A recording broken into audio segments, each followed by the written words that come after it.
Welcome back to another episode of the Balance Healing Creations podcast. I am so grateful that you took a moment to join me here today. And if you feel called to pause for a moment before we begin, to take a few deep breaths together before we dive into today's episode. If you'll join me, get yourself in a comfortable space, or if you're walking, just pause for a moment if you can. If not, let's just bring our awareness to our breath. Take a long, slow, deep breath into your belly.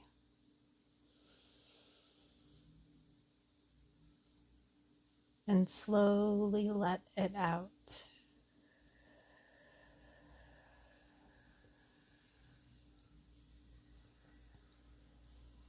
Take another deep breath down into your stomach. Let the weight of anything in your mind go.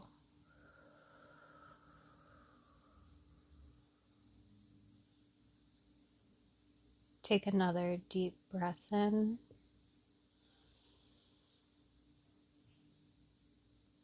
Anything left not serving you, let it out.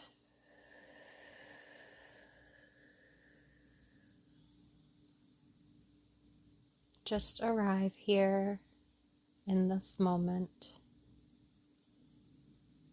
with your presence.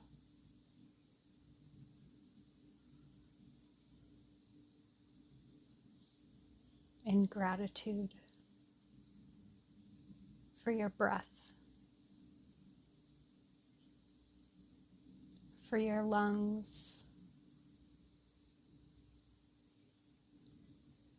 for your heart, for your belly,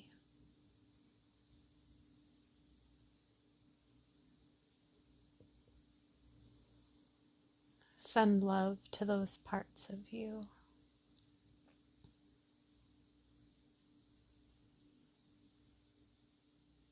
When you're ready, you can come back into the room or wherever you are. Open your eyes if you had them closed. I think it's really important that I begin each episode with a moment of pause, because so often we're just caught up checking off the next thing on our to-do list, running here, running there, making sure everybody's cups are filled. And oftentimes we overlook the moments to just pause. So I think it's important to begin that way. I've been thinking a lot lately about what I genuinely don't know what to do when I'm in a space that I'm presented with that feels like I need an immediate reaction. And in the past, I used to react.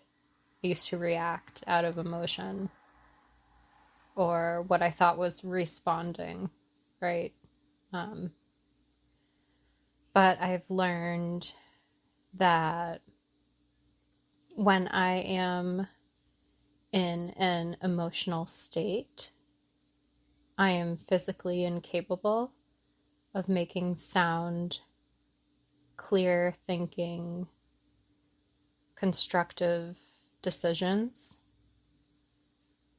And it has never worked out for me trying to respond when I'm in an emotional headspace.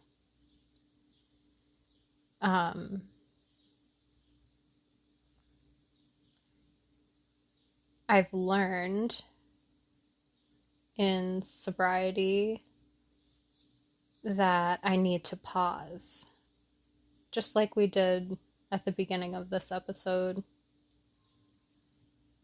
I need to pause before responding. I always say we live in such an urgent culture, a sense of urgency, a sense of urgency to respond to a text message or answer the phone when we have like 42 things in our hand, or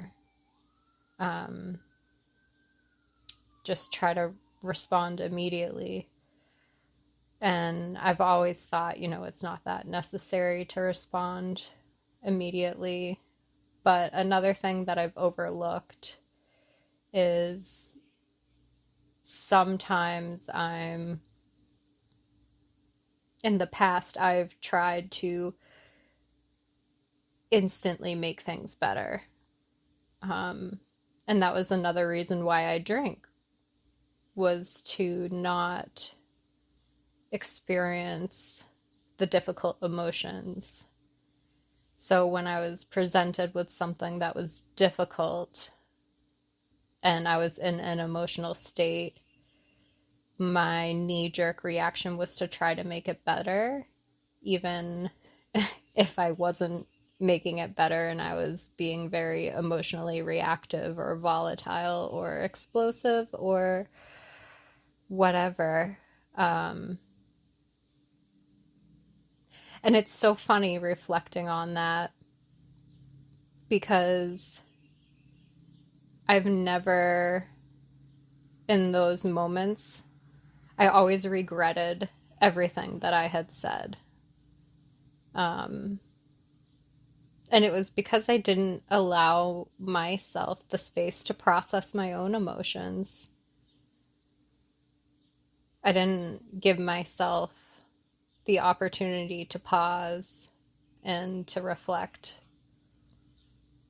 I really do like to pick things apart and analyze them and figure out why I'm feeling the way I'm feeling. Is it something in the now, or is this something that's reminding me of a moment in the past that's stored in my body? And recently, I've had multiple experiences where I was activated and there was a lot happening around me. There were things being said, things were coming at me, and I could feel myself getting fired up, having a reaction to it. I could feel myself getting triggered. I felt so many different emotions at once, and I didn't know what to do. And so I did nothing. That's what I did. I did absolutely nothing. Just for a moment, I allowed myself to feel the feelings. And I allowed myself to process it. I allowed myself to pick apart, okay, what is an emotion that's being activated from the past? And what's a reflection of what's happening right now? I was able to kind of, fully break down the experience so that I could understand it better and then articulate my needs or whatever is needed to be spoken to the other people about. And honestly, I feel like sometimes doing nothing gets looked at like we're in avoidance or we're being passive. And now that's not the case for me. Doing nothing when I'm activated has become one of like my coping mechanisms, actually, like one of my tools in my spiritual toolkit. Because if I do something in that moment, I know what can happen if I respond from that activated place. I'll say things I don't actually mean. I'll say things that are out of line. I'll react to what I think is happening before I've had enough time to clear the fog and understand what's actually happening right now. And more times than not, there's something much deeper going on than what I'm seeing in the initial moment. So I've learned I don't always need to respond immediately, especially when I'm in a space of like freeze, like I don't know what to do, or if I'm feeling like I want to flip out, like that's my body telling me, okay, it's time to pause. Because I don't always need to fix the things immediately. I don't always need to send the text immediately. I don't always need to explain myself. I actually don't ever need to explain myself. The only person that I need to explain myself to is myself. I don't need to figure the entire situation out while my body is essentially screaming at me. So sometimes what I need to do is absolutely nothing. And I surrender in those moments. I pray to my higher power. I turn it over. I call in my guardian angels. I ask them for help, for guidance. And if I'm still caught up in those moments of pause, I will journal. I write. I write a lot. It's crazy to think because I'm coming up on 5 years of sobriety in a month from today. Um, it's kind of far out. And this is truly something that sobriety has taught me, the pause. You know, before I got sober, I did not pause. I did not pray. You know, if I felt something that I didn't want to feel, I would drink over it, or I would react, or call everybody, you know, and talk to them about it. I'd try to control the situation to make the feeling go away. So much busyness is what it was. Lack of surrender. I would never pray for a solution, pray for help, pray to surrender. And now I'm learning there's actually so much information inside of that pause. When I'm activated, I'm looking at everything through whatever emotion I'm experiencing in that moment. If I'm angry, if I'm afraid, if I'm hurt, if I'm feeling rejected or disrespected or anything, all those feelings, they're not going to give me the entire picture in that moment. They're just going to give me what's happening at the surface. It's like, picture a snow globe.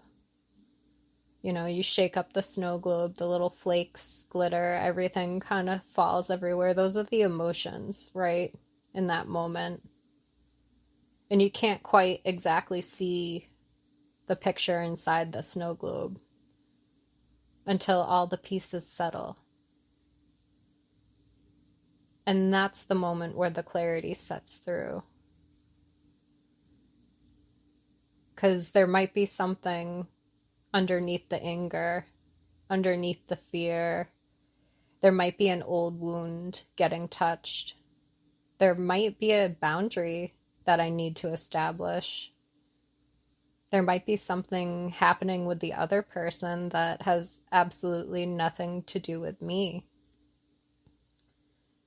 I don't know yet, and that's the point. I don't know yet.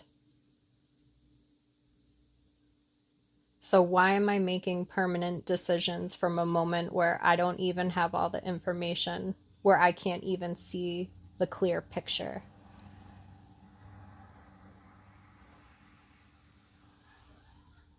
I had a few of those situations recently, honestly. There were a few instances with difficult interactions. One specifically, it honestly just keeps continuing. Um, and I really didn't know what to do with it. I knew exactly what the old version of me wanted to do. The old version of me wanted to react, explain myself, defend, probably send a massive message trying to make sure every single thing I was thinking and feeling was understood so that my point of view could be heard. But instead of doing all that ridiculous stuff that I've done so much in the past, I did nothing. I prayed. I journaled. And when I got clarity on it, I spoke to somebody I trust. But even that conversation felt different than conversations I would have had years ago. Because now when I open up to someone to speak to them about something that I'm going through that I trust that's not part of the situation, I'm not looking to gossip. I've paused. I get the clarity, I get the insight, I journal, I'm able to process. I'm not looking for somebody to hop on my wagon and, you know, tell me how terrible the other person is or, you know, just validate my feelings. I don't want to sit there feeding the negativity and making myself more upset. I want solutions. I want to break cycles. I want to understand what is mine here. What am I responsible for? What am I supposed to learn? How do I move through this with love and compassion while still honoring myself and my amazing friends that I speak to that are may or may not be in an anonymous program, but they remind me of the power of prayer. And at one point I said to her, you know what? You're actually part of the answer to my prayer. It's so funny how that works too when you're connected to people who are also seeking to be spiritually fit. Their higher power has a way of communicating to them, and somehow they just reach out to you right at that moment when you're hesitant. And that's something where I've been hesitant on actually talking to my friends that I trust because I don't want to gossip. So I'm very, very meticulous about when I speak to people because it's a fine line between isolation and, communicating for clarity and gossip.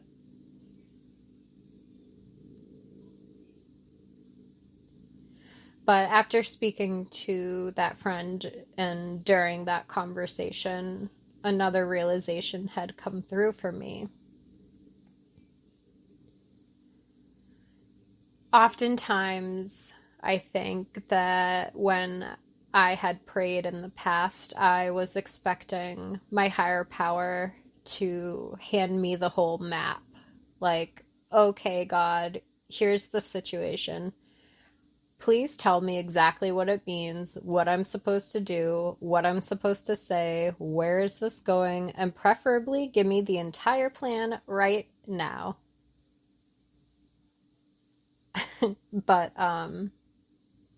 duh, that's not how clarity has been showing up for me. It's been showing up like trail markers. If you've ever gone hiking somewhere that you've never been before, and you didn't look on all trails, to look at the pictures of what the view looks like.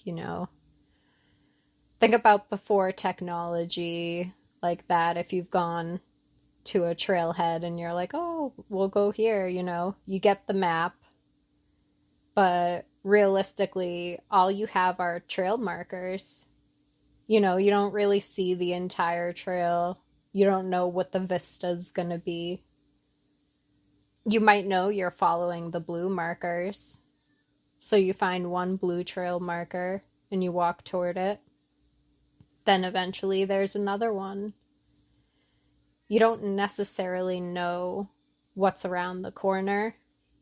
You don't know if there's going to be a giant hill. You don't know if there's going to be mud.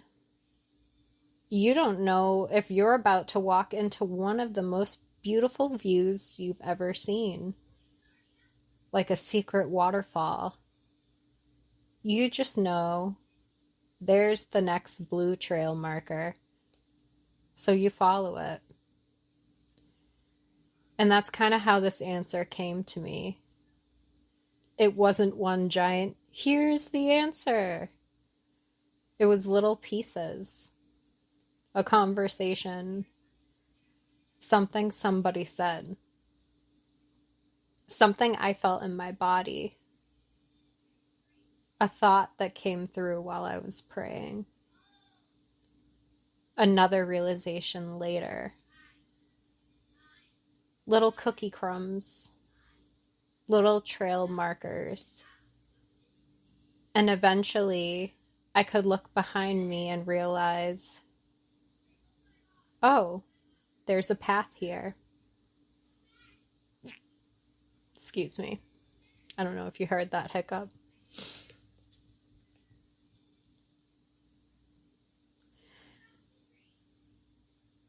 I think that's something that I really needed to understand. I don't need the whole map to take the next aligned step. My gosh, that would create so much stress for me. Honestly, like thinking about it, really zooming out and thinking about it, if I had the whole map, what good would that do me? Sometimes I think we get so overwhelmed because we're trying to solve the entire situation. We're standing at trail marker number 1, demanding to know what trail marker number 15 looks like. And maybe we're not supposed to know yet. Maybe the information we need for number 15 comes from what we experience between 1 and 14. Maybe there's something I'm supposed to learn at marker 7 that completely changes the direction I thought I was going. And I think that's where trust comes in for me. Trusting my higher power. Trusting my body. Trusting my spirit guides. Trusting the tools I've gained in sobriety. Trusting that I will always be supported. And trusting that I don't have to know everything right now. And this brings me back to doing nothing. because sometimes the next trail marker is a bench to sit on and to pause. That's it. Don't send anything. Don't make the decision. Don't confront anybody. And don't try to force clarity in the snowstorm. Wait. Pray. Go live your life.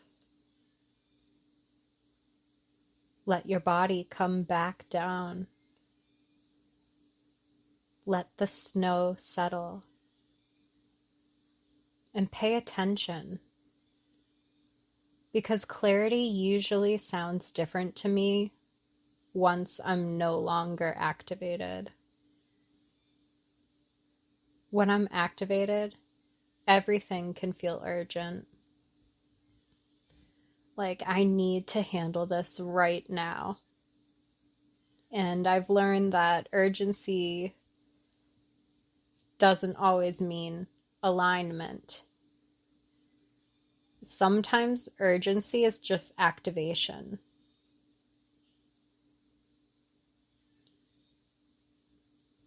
So I'm going to repeat that because I feel like that was kind of big to process. Sometimes urgency doesn't mean alignment. Sometimes that urgency is just activation. Sometimes the urgency is your body just asking you to pause. Slow down.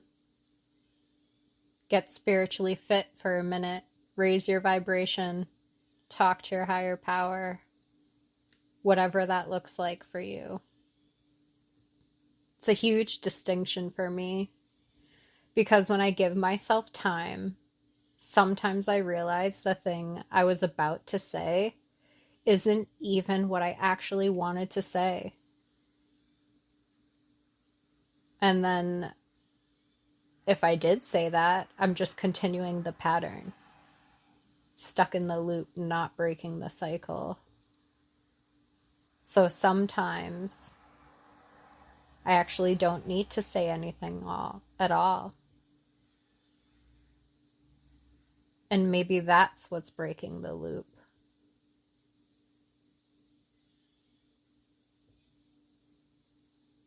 Sometimes that response that I wanted to say is actually something underneath the current situation. But sometimes I still need to have the difficult conversation. The pause doesn't automatically mean that I don't act. It means I want whatever action I take to actually belong to me. Not to my anger, not to my fear, not to an old wound, but to me.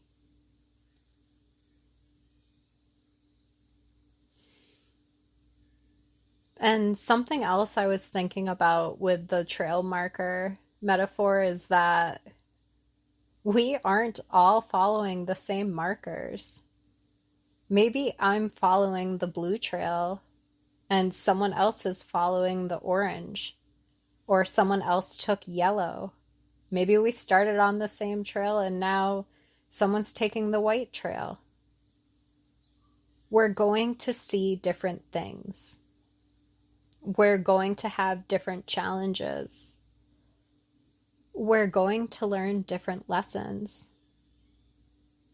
And maybe eventually we end up at the same vista. Maybe we don't. I don't know. But what I do know is that I don't have to drag somebody onto my trail because I think mine is the right one. And I don't have to abandon my trail because somebody else thinks I should be following theirs. I can pay attention to the markers that are being placed in front of me, and that feels like emotional responsibility as well.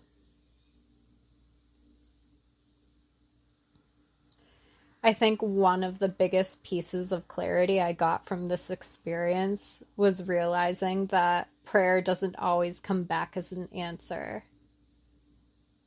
Sometimes it comes back as a person or a conversation or something you hear at exactly the right moment.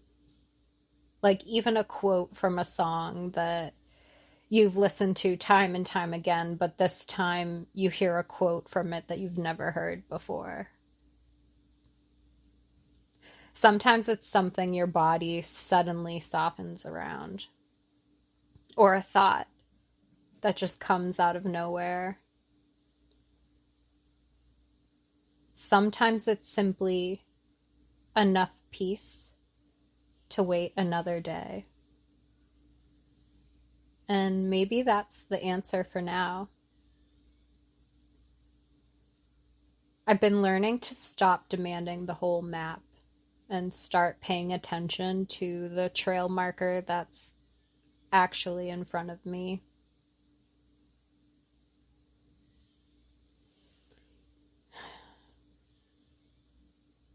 So, if there's something happening in your life right now that you don't know what to do with, maybe you don't have to know yet. Maybe you're not supposed to know yet. Maybe you don't have all the information that you need to make a decision yet. Maybe instead of asking, how do I fix all of this? You could ask, what's the next trail marker? What is actually being shown to me right now? What does my body feel when I think about each option? Am I feeling an aligned pull towards something? Or am I feeling urgency because I'm activated and I desperately want the discomfort to stop? And maybe the next aligned step is doing nothing for a minute, for 5 big deep breaths, giving yourself enough space for the deeper thing to reveal itself.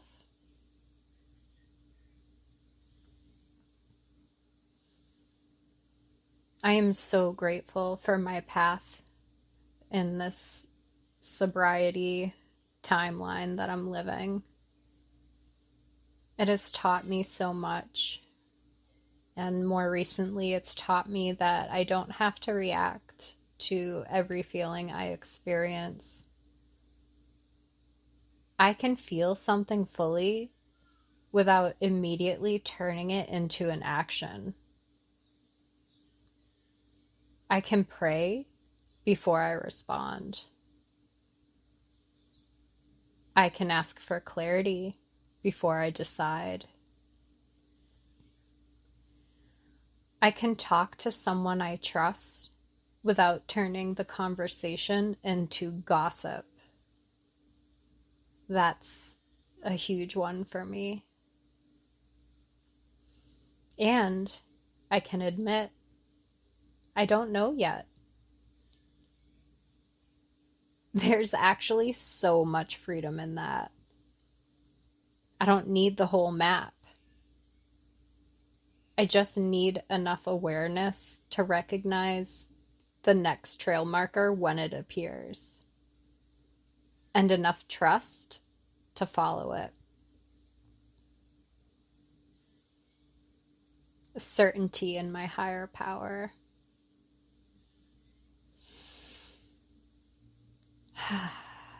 Thank you so much for spending this time with me today, whether you're walking, driving, cleaning, just laying down for a beat. I hope if you're navigating something uncertain right now that this gives you permission to stop trying to figure out the entire trail today, especially. Look for what's in front of you. Take the next aligned step when it becomes clear. And trust and have faith that another marker will appear exactly when you need it and when you're ready for it. I love you all so much. I hope the rest of your day is peaceful. And as always, take what resonates, leave what doesn't, and take gentle care of yourself.